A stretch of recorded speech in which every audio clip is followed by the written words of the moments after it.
मेवड़ नागल खुर्द में खड़े हैं, कलियर विधानसभा क्षेत्र में आता है। और आपको बता दें कि आज यहाँ पर ज्योतिबा फूले की जो जयंती है बड़ी धूमधाम के साथ बनाई गई। इस कार्यक्रम के मुख्य अतिथि राज्यसभा सांसद माननीय नरेश बंसल जी यहाँ पर थे और प्रदेश अध्यक्ष आशीष गिरी जी भी, अन्य भाजपा ओबीसी मोर्चा के पदाधिकारी व कार्यकर्ता हैं और वरिष्ठ भाजपा नेता भी यहाँ उपस्थित है। कहीं हम बात करेंगे नरेश बंसल जी से, वो क्या कहना चाहेंगे। जिस तरह से विकास किया है, विकास करा करेंगे का नारा दे रही है भाजपा, उस चीज को लेकर आपने क्या कहा। जो महिलाओं को सम्मान देने की बात कर रही है, उस चीज को लेकर क्या कहना चाहेंगे, जिस तरह से आज आपने महिलाओं को, स्वयं महिलाओं को सम्मान देने का काम करा है। सबसे पहले तो आज ज्योतिबा फूले जी की जयंती है, 196वीं जयंती है। मैं इस अवसर पर सभी देशवासियों को, विशेष रूप से उस समाज के बंधुओं को जिनको जीवन स्तर ऊपर उठाने का काम ज्योतिबा फूले जी ने किया, जिसके लिए संघर्ष किया, उन सबको बधाई देना चाहता हूँ।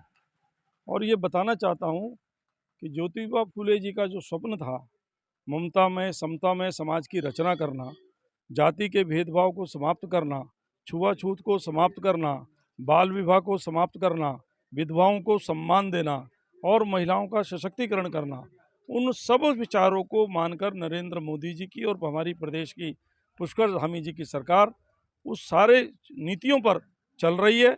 उनके अनुसार चाहे फिर गरीब विकास की अंतिम सीढ़ी पर बैठे हुए व्यक्ति को आवास देने का काम हो 3 करोड़ लोगों को, 9 करोड़ महिलाओं को उज्ज्वला के गैस कनेक्शन देने का काम हो, 12 रुपये का दुर्घटना बीमा हो, 330 रुपये का अटल बीमा योजना हो, या जनधन के 45 करोड़ खाते हों, 10 करोड़ परिवारों को, 50 करोड़ लोगों को 5 लाख रुपए का कैशलेस इलाज हो, चाहे हर नल से जल देने का काम हो, तो और स्वास्थ्य के क्षेत्र में जेनेरिक दवाइयाँ 50% से 90% कम दाम पर दवाई देने का काम हो, गरीब आदमी बीमार ना पड़े उसके लिए स्वच्छता अभियान हो, 11 करोड़ शौचालयों का निर्माण हो, बीमार पड़ जाए तो उसको दवाई सस्ती मिले, बीमार का इलाज अगर कराना पड़े तो ऐसे 50 करोड़ लोगों को 5 लाख रुपए तक का कैशलेस इलाज ये मोदी जी की सरकार ने और हमारी प्रदेश की सरकार ने दिया है। ये सब बताने का काम आज के इस अवसर पर सभी को किया है और सभी लोगों ने इसकी सराहना की है। सर एक लास्ट क्वेश्चन रहेगा। जिस तरह से आपने बताया भाई, जो महिलाएं पहले चूल्हे पे खाना बनाया करती थी, अब उन्हें गैस सिलेंडर एलपीजी देने का काम करा है, लेकिन आपने दिया तो है, लेकिन जो उनके दाम है वो आसमान की ओर जा रहे हैं, लेकिन अब जो गरीब आदमी है उसको नहीं ले पाता। उस चीज को लेकर आपकी सरकार ने क्या किया। हमारी सरकार ने जो गरीब नहीं ले पाता है उसके लिए 3 सिलेंडर फ्री देने का काम किया है। और गैस के और उसकी उपलब्धता के अनुसार अगर गैस के दाम बढ़ते हैं तो लोगों की आमदनी भी बढ़ने का काम होता है, क्योंकि हमारी सरकारों ने उनकी आमदनी बढ़ाने का भी काम किया है। तो कुछ चीज़ें मांग और पूर्ति और सामाजिक व्यवस्था पर निर्भर रहती है, लेकिन सरकार का प्रयास रहता है। पिछले दिनों कम भी हुए हैं, अभी पीएनजी और सीएनजी में 7 रुपये से लेकर 10 रुपये किलो तक का दाम घटाए भी गए हैं। तो जैसे जैसे अंतर्राष्ट्रीय स्थिति होती है, लेकिन प्रयास एक ही रहता है कि गरीब आदमी का जीवन सुगम।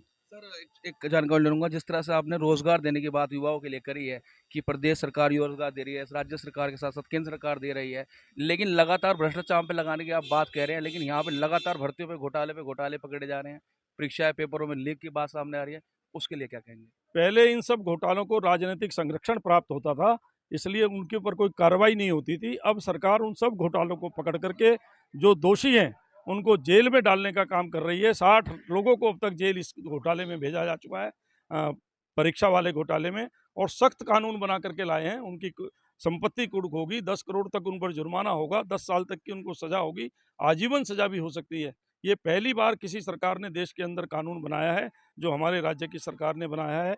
अन्य राज्य भी उसको अच्छा मान रहे हैं। संयोजिका है रोमा सैनी जी, इनसे बात करेंगे। जिस तरह से आज यहाँ पर महिलाओं को सम्मान देने का जो काम भाजपा सरकार के जो मंत्री हैं, जो सांसद हैं, उन्होंने किया है, क्या कहना चाहोगे। मैं ये बताना चाहूँगी कि आज ज्योतिबा फुले जी की जो विचार थे, जो उनकी सोच थी कि महिला शिक्षित हो तो समाज शिक्षित होगा और भारत देश का विकास होगा।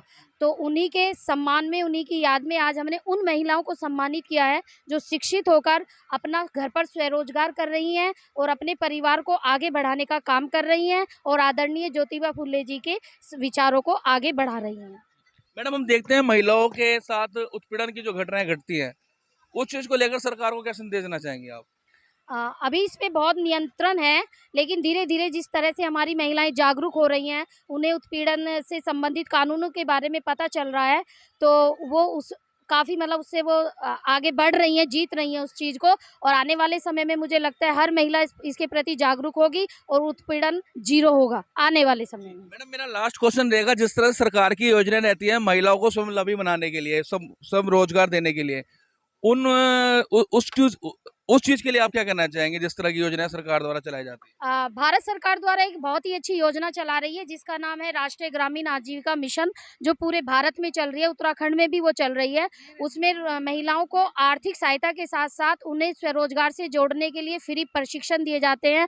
उन्हें ऐसे-ऐसे रोजगारों को दिखाया जाता है, पूरे देश में विजिट कराई जाती है, जो उससे जुड़कर अपनी आजीविका को बढ़ा सके। और मोदी सरकार तो आप मातृशक्ति को आगे बढ़ाने में सबसे आगे है। धन्यवाद। कितनी कितनी महिलाओं को आज यहाँ सम्मान देने का काम किया गया है? आज हमने यहाँ पे 10 महिलाओं को सम्मान दिलाया है जो अपने घर पे स्वरोजगार कर अपने परिवार को आगे बढ़ा रही हैं।